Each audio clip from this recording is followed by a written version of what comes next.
Hi, it's Thursday, it's video time again. It's also the 23rd of April, so happy St George's Day, everyone. I hope you're still out getting into your gardens and enjoying what you can do, growing things and just learning a little bit more about yourself and your gardens and how you can interact with each other. The video I did on Monday, the grounding video, seems to have gone down very well and has actually got a lot of... it's given me a lot of feedback, which is good. Most of these videos I don't seem to get much feedback from. One of the interesting things about the last video is to find that people I know already use this technique and that it works for them. So that's really, really good to know that being outside and actually experiencing nature is actually a positive thing. And I think it's an interesting byproduct of what we do in horticultural therapy. Most of our patients come to us because they have a physical rehabilitation goal, and as we've discussed, we will work with that however we can, using tools and the lawn edging shears and cuttings and seed sowing and all the rest of it. They're very good for the physical rehabilitation. What we find as a kind of byproduct of the physical rehab is people's mental well-being actually improves at the same time.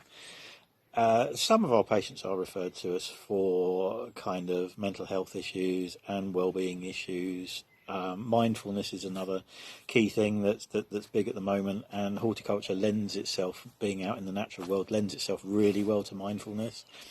And I think it's increasingly becoming a very powerful tool within rehabilitation, which is good.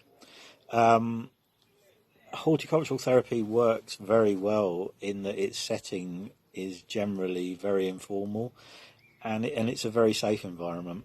At Headley Court, we used to have the old Victorian garden, which was a walled garden. So it's completely surrounded by walls or hedges, and that was brilliant because it was a very safe environment for people to be in.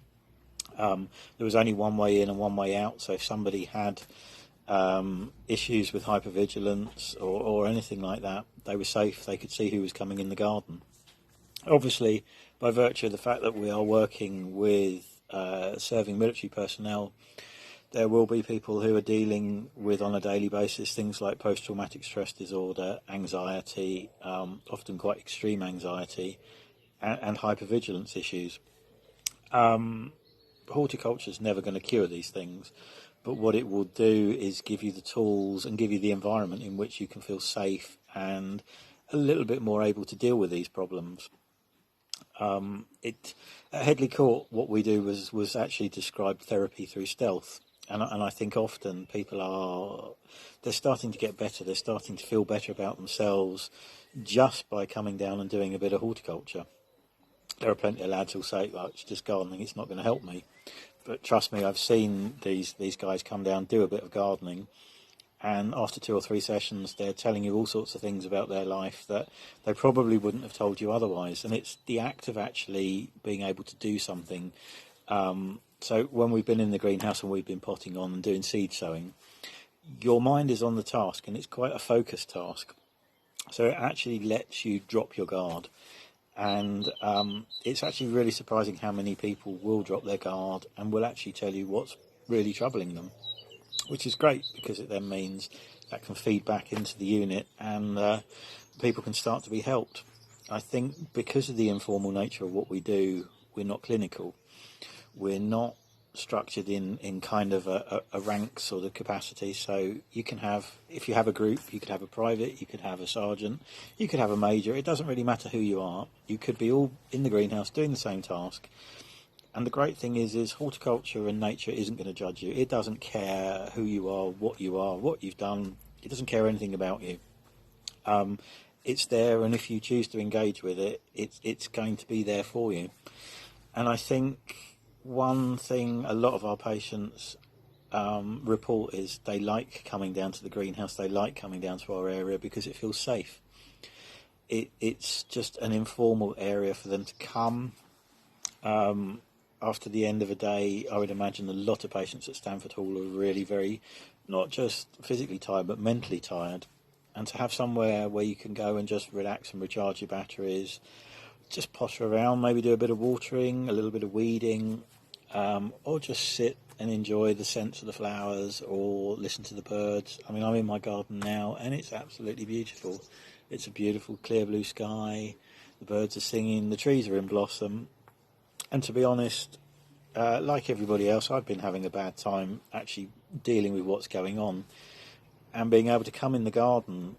The colour green is actually naturally a very, it has a calming effect on you.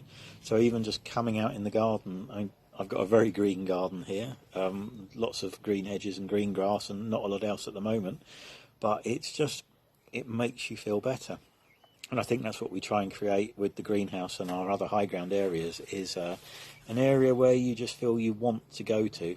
And in fact, a lot of patients will go to the high ground areas outside of an evening time. They'll take their families there, and all of this is a byproduct of what we're actually setting out to achieve.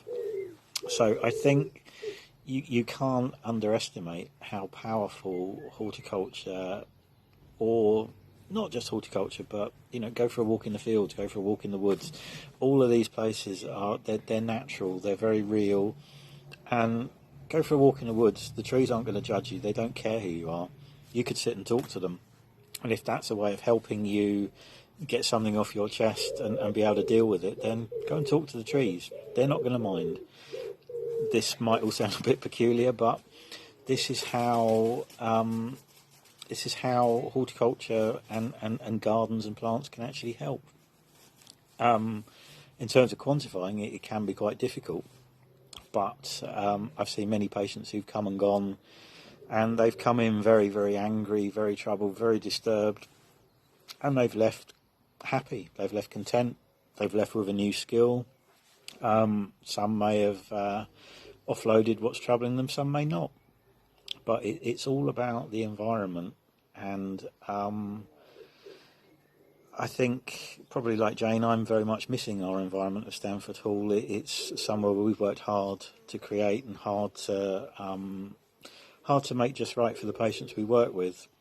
And I think even in the short time we've been able to work there, we've learnt that what we've created is right, and patients are enjoying it and getting a lot out of it.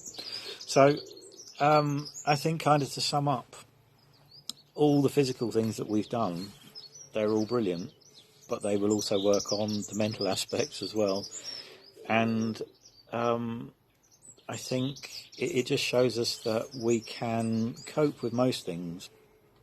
It gives us skills to deal with things, because if you're feeling very stressed, like I mentioned with my colleague with the rosemary or lavender or whatever it was in the previous video, that connection with nature can sometimes be the difference between a full-on panic attack and a sort of a mere moment. So find something in your garden that you like, or if you haven't got a garden, grow something in a window box that makes you feel calm, or find a local tree that you associate with and you feel comfortable with, and just learn to enjoy it, I think. And so this has been a bit of a strange video, and maybe I've been rambling a little bit, but it's just trying to highlight that horticultural therapy can work in many, many ways, and sometimes they're working in ways that even we don't expect, and people will suddenly disclose all sorts of things to us that we can report back to other members of staff, and can make a real difference to people's lives. So get out in your gardens, enjoy them, grow things, make the most of this isolation time. I don't think there's ever going to be another time where we can actually get out and do as much gardening as we're doing now, and enjoy, and hopefully it will make you feel better. And I think I shall leave it here. I'll be back next week. Not quite sure what we're going to be talking about next week, but until then, enjoy your gardens, and all the best.